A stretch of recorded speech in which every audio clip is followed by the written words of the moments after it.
What if the most effective way to extract information isn't through force or intimidation, but through psychological principles so subtle that subjects often don't realize they're being guided? Imagine a method with a 97% success rate that's nevertheless banned in 40 countries. Not because it doesn't work, but because it works too well, crossing ethical boundaries that physical interrogation methods don't even approach. Today, we're moving beyond Hollywood depictions of interrogation to examine the real science behind information extraction, how behavioral psychology accidentally created the ultimate persuasion tool, why this technique produces both remarkable successes and catastrophic failures, and how understanding it changes everything about how you interpret confessions, testimonies, in any situation where truth is sought under pressure. Once you understand the principles behind this psychological warfare technique, you can never watch a public interrogation, testimony, or confession the same way again. The signs are subtle but recognizable. The gradual narrative reconstruction, the empathetic rather than confrontational tone, the careful management of cognitive dissonance, and the creation of decision points where cooperation appears as the logical or moral choice. These elements appear in settings ranging from criminal investigations to corporate audits to journalistic interviews. Recognizing them doesn't mean every such interaction is manipulative, but it does provide a framework for evaluating whether information is being discovered or constructed through psychological means. This awareness fundamentally alters your perception of public interrogation events. Consider high-profile televised confessions or witness testimonies that seem unusually coherent or emotionally consistent. While they may be entirely genuine, understanding this technique allows you to identify potential psychological scaffolding that could influence memory or narrative construction. The method's power lies in its invisibility to those unfamiliar with its principles.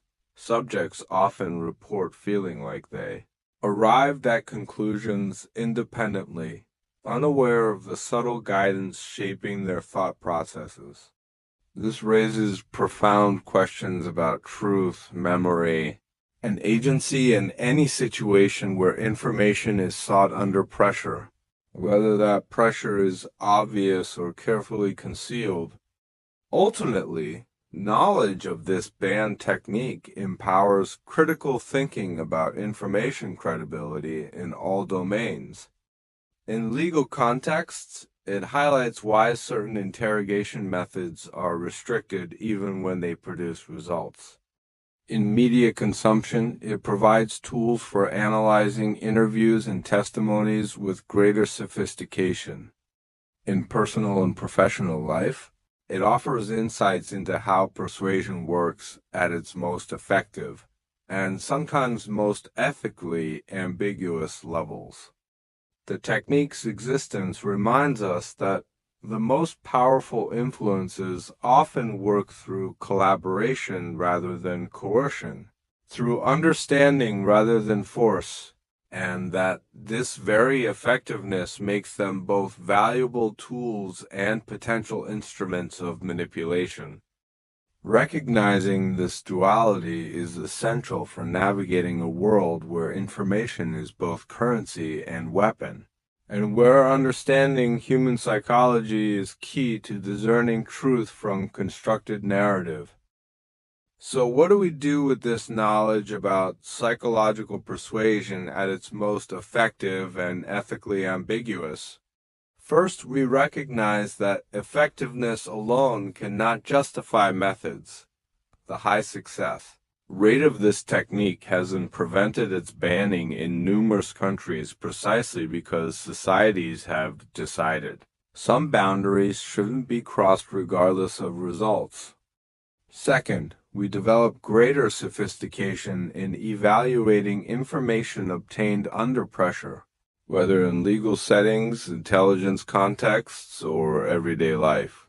The technique S existence teaches us to look beyond surface appearances in interrogations and consider the psychological architecture that might be shaping narratives. Think about the broader implications for ethical boundaries in a world increasingly skilled at psychological influence. As behavioral science advances, the line between legitimate persuasion and unacceptable manipulation becomes both more important and more difficult to define. This interrogation technique represents a case study in that challenge. It achieves results without physical harm, yet many consider it more ethically problematic than methods that leave visible marks. This paradox forces us to confront difficult questions about mental autonomy, the nature of consent under psychological pressure, and what limits societies should place on even highly effective methods of information gathering. If this exploration of psychology's role in interrogation has made you think differently about truth memory and influence, if you want to understand more about how information is really extracted in high-stakes situations, about the ethical dimensions of psychological methods, and about how to be a more discerning consumer of information in all areas of life, then this understanding is just the beginning. Subscribe and enable notifications to continue this journey into the intersection of psychology, ethics, and practical reality. We're examining not just what works, but what should work within the boundaries of human dignity and autonomy. Your awareness of these issues already places you ahead in understanding one of the most important, but least discussed aspects of modern information warfare.